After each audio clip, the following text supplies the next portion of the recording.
ব্যাটারির জগতে কি নতুন কোনো বিপ্লব আসতে চলেছে? এমন কি সময় এসে গেছে যখন লিথিয়ামকে পেছনে ফেলে সাধারণ লবণ থেকে পাওয়া সোডিয়ামই শক্তি সংরক্ষণের দুনিয়ায় রাজত্ব করবে?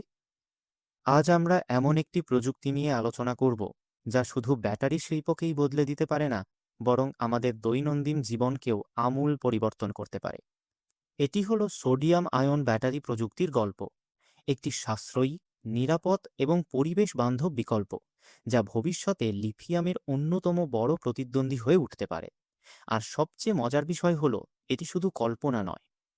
বিশ্বের সবচেয়ে বড় লিথিয়াম ব্যাটারি নির্মাতা প্রতিষ্ঠান সিএটিএল এখন নিজেই বলছে যে ভবিষ্যতে ব্যাটারির বাজারের অর্ধেক অংশ সোডিয়াম আয়ন ব্যাটারির দখলে যেতে পারে। চলুন বিষয়টি বিস্তারিতভাবে বুঝে নেওয়া যাক। বর্তমান বিশ্বে মোবাইল ফোন, ইলেকট্রিক গাড়ি, ল্যাপটপ, সোলার প্যানেল প্রায় সবকিছুই ব্যাটারির উপর নির্ভরশীল। আর বর্তমানে সবচেয়ে বেশি ব্যবহৃত ব্যাটারি হলো লিথিয়াম আয়ন ব্যাটারি। কিন্তু সিএটিএল এর মতো কোম্পানিগুলো এখন বলছে সোডিয়ামও শক্তিশালী প্রতিযোগী হিসেবে দ্রুত উঠে আসছে। এখন প্রশ্ন হলো, সোডিয়াম কি লিথিয়ামের মতোই কার্যকর?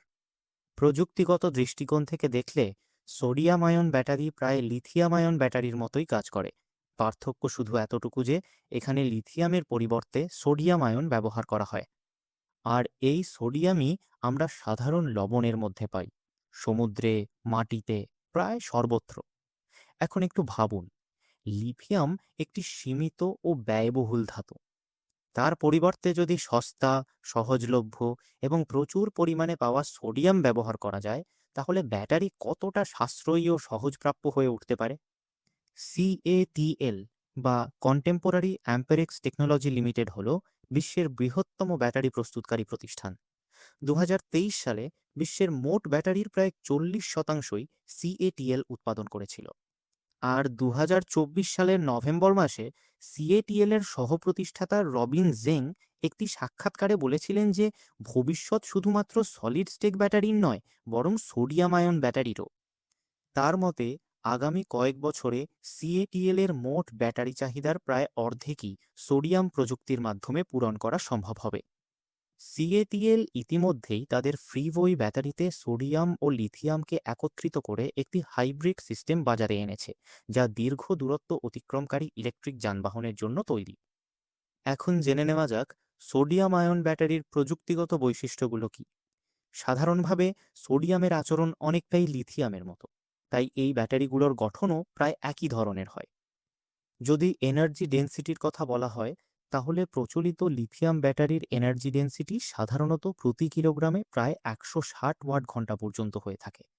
কিন্তু সিএটিএল এর নতুন সোডিয়াম ব্যাটারিগুলো ইতোমধ্যে প্রতি কিলোগ্রামে 200 ওয়াট ঘন্টা পর্যন্ত পৌঁছে গেছে।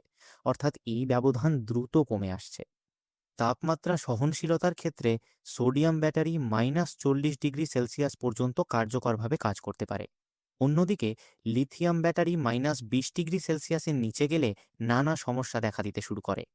অর্থাৎ তুষারাচ্ছন্ন ও অত্যন্ত শীতল অঞ্চলেও সোডিয়াম ব্যাটারি আরও ভালো পারফরমেন্স দিতে সক্ষম হবে। তাপীয় নিরাপত্তার ক্ষেত্রেও সোডিয়াম ব্যাটারি অনেক এগিয়ে। থার্মাল রান অ্যাওয়ে, অর্থাৎ অতিরিক্ত তাপের কারণে ব্যাটারির অনিয়ন্ত্রিত উত্তপ্ত হয়ে ওঠার ঝুঁকি এতে তুলনামূলকভাবে কম। ফলে বনাঞ্চলে দাবানলের ঝুঁকিপূর্ণ এলাকাগুলোতেও এটি আরও নির্ভরযোগ্য সমাধান হতে পারে। এছাড়া লিথিয়াম খননের ফলে পরিবেশের ব্যাপক ক্ষতি হয়। অন্যদিকে সোডিয়াম সমুদ্র থেকে এবং আরও সহজ উপায়ে সংগ্রহ করা সম্ভব। যদি আপনার ইলেকট্রিক গাড়ির ব্যাটারি দামি হয় এবং শীতকালে দ্রুত কর্মক্ষমতা হারায়, তাহলে কি আপনি এমন একটি ব্যাটারি চাইবেন না যা সস্তা এবং ঠান্ডা আবহাওয়াতেও আরও ভালোভাবে কাজ করে?